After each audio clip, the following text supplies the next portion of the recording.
Hello everyone.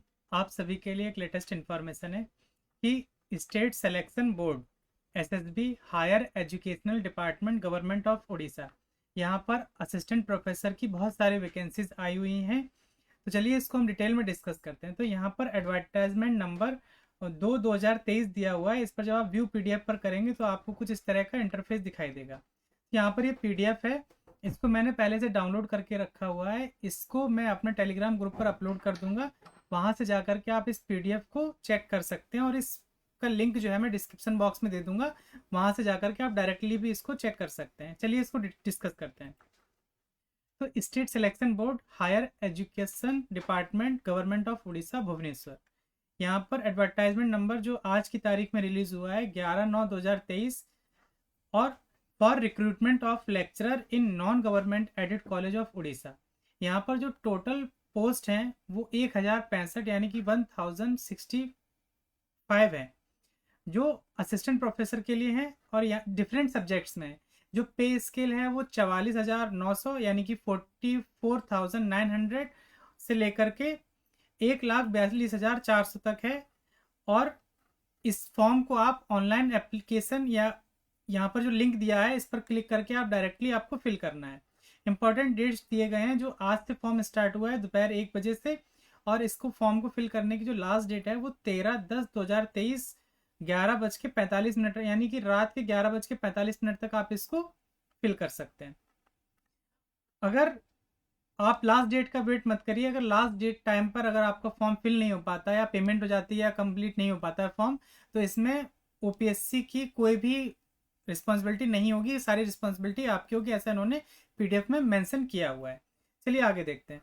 तो यहाँ पर जो बॉटनी की टोटल पोस्ट है वो 51 है। अलग अलग कैटेगरी में SC ST SC BC और UR के लिए अलग अलग दिया गया है। यहाँ पर वहाँ पर जूलॉजी के लिए भी अलग से पोस्ट दी गई है। जूलॉजी के लिए टोटल 38 पोस्ट हैं। इसके अलावा अलग अलग सब्जेक्ट्स जैसे Hindi, English, geography, zoology, history, इन सब में अलग अलग पोस्ट आई हुई हैं।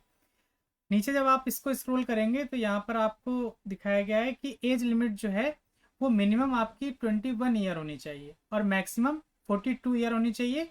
और जो आपका मैक्सिमम का कब तक मैक्सिमम, यानी कि फर्स्ट डे ऑफ सितंबर, यानी कि सितंबर 1 2023 तक आपकी मैक्सिमम एज लिमिट जो है वो 42 ईयर होनी चाहिए।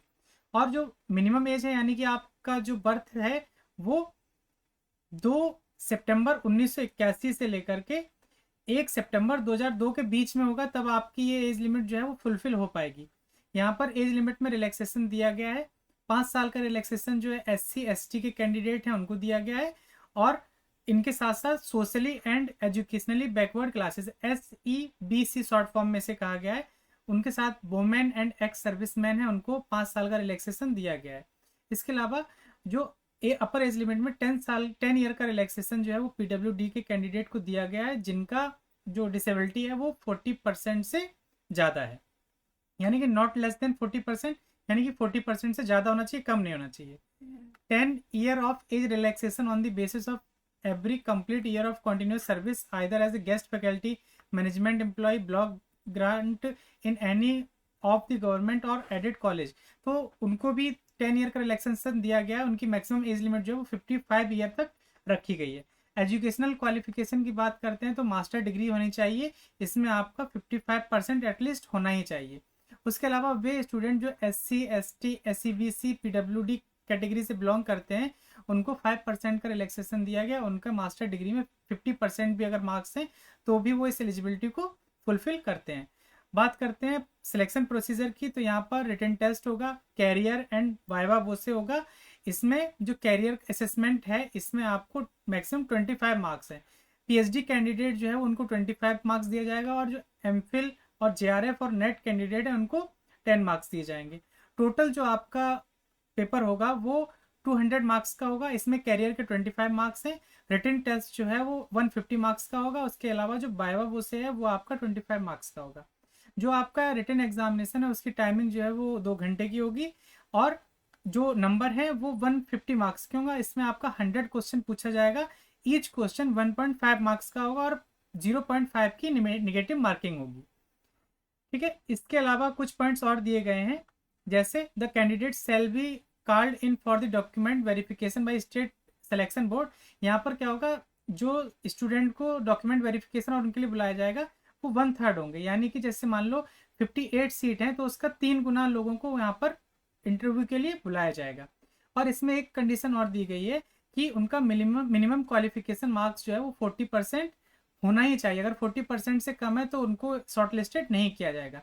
और वहीं जो SC ST SCBC और PWD कैंडिडेट हैं उनको रिटन एग्जामिनेशन में मिनिमम 30% मार्क्स होने ही चाहिए।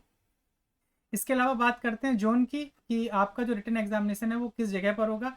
तो यहाँ पर बालासोर, ब्रह्मपुर, भुवनेश्वर, बोलंगीर, कटक, जयपुर एंड संबलपुर जोन जो है यहाँ पर आपका रिटन टेस्ट होगा।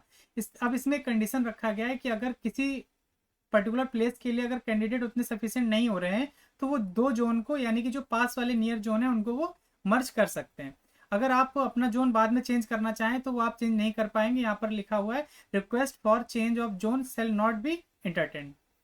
एप्लीकेशन फीस की बात करते हैं तो जो अनरिजर्व कैटेगरी और SC BC कैटेगरी के जो स्टूडेंट हैं उनको 500 रुपीज़ देना है, और जो SC ST और PWD के कैंडिडेट हैं उनको 200 रुपये देना है। जो यहाँ पर किस अकाउंट में आपको पेमेंट करना है वो यहाँ पर दिया गया है। बात करते हैं अदर एलिजिबिलिटी कंडीशंस की, तो the candidate should be able to speak, read and write Orissa and must have. जो कैंडिडेट यहाँ पर फॉर्म को फिल करेंगे उनके पास अदर एलिजिबिलिटी कंडीशन जो है उनको उड़ीसा लैंग्वेज लिखना, बोलना और पढ़ना आना चाहिए। उसके साथ साथ यहाँ पर कुछ और एलिजिबिलिटी क्राइटेरिया दिया हुआ है, ये भी उनके पास होना चाहिए। यानी कि इस फॉर्म को वही मेनली लोग फिल कर पाएंगे जो उड़ीसा के कैंडिडेट हैं। इसको PDF को मैं अपने टेलीग्राम ग्रुप पर अपलोड कर दूंगा, वहाँ पर जा करके आप इसको चेक कर सकते हैं जो भी आपकी एलिजिबिलिटी है।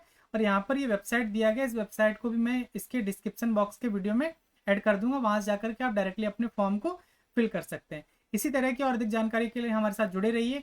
अगर आपने चैनल को अभी तक सब्सक्राइब नहीं किया हुआ है तो चैनल को सब्सक्राइब कर लीजिए ताकि आने वाली वीडियोस के नोटिफिकेशन आपको मिलते रहें। और आप हमारे साथ टेलीग्राम ग्रुप पर भी ज्वाइन हो सकते हैं, वहाँ पर मैं आपको रेगुलर अपडेट्स देता रहता हूँ। धन्यवाद।